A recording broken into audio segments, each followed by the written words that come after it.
The Village's housing market is heading into 2026 from a position most buyers and sellers aren't fully prepared for. This is no longer a fast, momentum-driven market, but it's also not a distressed one.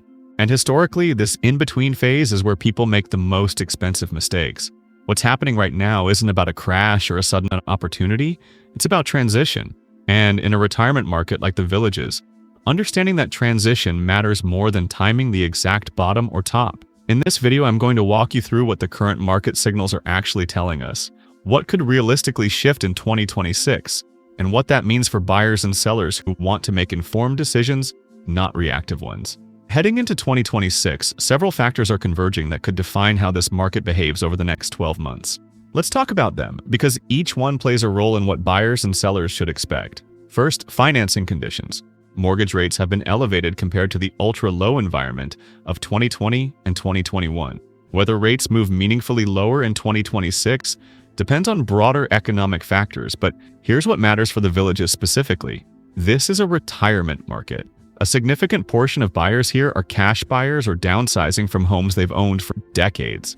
That means rate sensitivity exists, but it's not the dominant force. Still, rates do matter. They influence overall buyer confidence and affect people financing even part of their purchase. If rates decline noticeably in 2026, that could bring some buyers off the sidelines. But expecting a flood of new demand purely from rate changes would be optimistic. The bigger question is whether rates stabilize or continue creating uncertainty. Second, inventory levels. The Villages has seen inventory rise over the past year. More homes are listed, fewer are selling quickly. That trend could continue into 2026, especially if sellers who held off decide it's time to list. When inventory rises in a market like this, it shifts leverage. Buyers gain more options. Sellers face more competition. That doesn't mean prices collapse. It means the negotiation dynamic changes. Buyers can be more selective.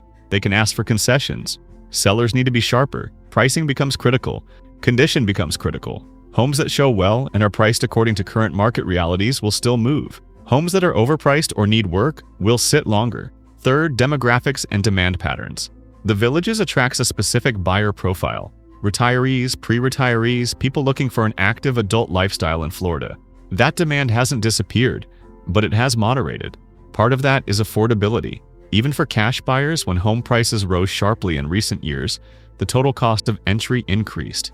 Add in property taxes, insurance costs, HOA fees, and the monthly carrying cost of owning here went up significantly. Some buyers who might have moved to the Villages a few years ago are now reconsidering. Some are looking at other markets. Some are delaying their move. That doesn't mean demand dries up. It means demand is more cautious. Buyers are doing more research. They're comparing options. They're not rushing.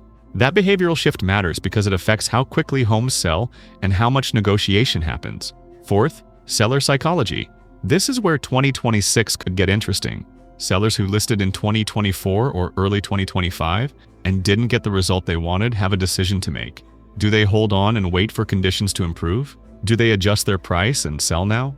Each seller's situation is different, but collectively, these decisions will shape the market. If a significant number of sellers decide to wait, inventory could stabilize, which would support pricing. If sellers become more motivated, that could increase supply and put more downward pressure on prices. Reading seller behavior is one of the harder aspects of forecasting, but it's also one of the most important. So what does all of this mean for buyers looking at 2026? If you're planning to buy in the Villages next year, the environment could be more favorable than it's been in a while. Selection should remain good. Competition from other buyers will likely be moderate, not intense. That gives you leverage. You'll have time to evaluate properties carefully. You'll have room to negotiate. Sellers who are motivated may be open to price adjustments, repairs, or closing cost assistance. The key for buyers is not to assume that favorable conditions mean you should rush. The opposite is true. Take your time, be thorough in your due diligence. Understand what you're buying, not just the home itself, but the total cost of ownership. Make sure the monthly reality fits your budget comfortably. Also, pay attention to how long homes have been on the market. A home that's been sitting for 60, 90, or 120 days is telling you something. That's useful information. It means there's likely room to negotiate. But it also means you should ask why it hasn't sold. Is it the price? Is it the condition? Is it the location within the Villages? Get those answers before you make an offer. Another thing buyers should consider is timing within the year. Real estate markets have rhythms. Typically, spring and early summer see more activity. fall and winter can be slower. If you're looking to maximize your negotiating position, shopping during slower periods could work in your favor. Sellers who have their home on the market in late fall or winter may be more motivated to make a deal rather than carry the home into another year. Now, let's talk about sellers. If you're planning to sell in the villages in 2026, your strategy needs to be grounded in the current reality, not the market of 2 or 3 years ago. The days of listing a home and getting multiple offers within a week are not the norm right now. That doesn't mean you can't sell. It means you need to be more strategic. Pricing is the most important decision you'll make. If you overprice, your home will sit. And the longer it sits, the more it signals to buyers that something is wrong. Even if nothing is wrong, perception matters. Work with someone who understands the current market. Look at what's actively selling, not just what's listed. Look at how long those sales took and what concessions sellers made. Price your home competitively from day one. Condition is the second critical factor. In a slower market, buyers have choices. If your home needs updating or repairs and there are other homes available that don't, buyers will gravitate toward those. Present your home well. Fresh paint, clean carpets, functioning appliances, good curb appeal. These things matter more when buyers aren't in a hurry. Many buyers looking at the villages are downsizing from larger homes. They're often looking for something move-in ready. They don't want a project. If your home requires work, either address it before you list or price accordingly. Timing also matters for sellers. If you have flexibility in when you list, think carefully about the market cycle. Listing in early spring when buyer activity tends to pick up could give you more visibility. But if you're competing with a lot of other listings, that advantage diminishes. Alternatively, listing in a slower period when there's less competition might mean fewer buyers, but the buyers who are looking have fewer options. One more thing sellers should keep in mind. Be prepared for negotiation. Buyers in 2026 will likely expect some flexibility. That could mean negotiating on price, covering some closing costs, making repairs, or offering other concessions. Go into the process with a clear understanding of your bottom line, but also with realistic expectations.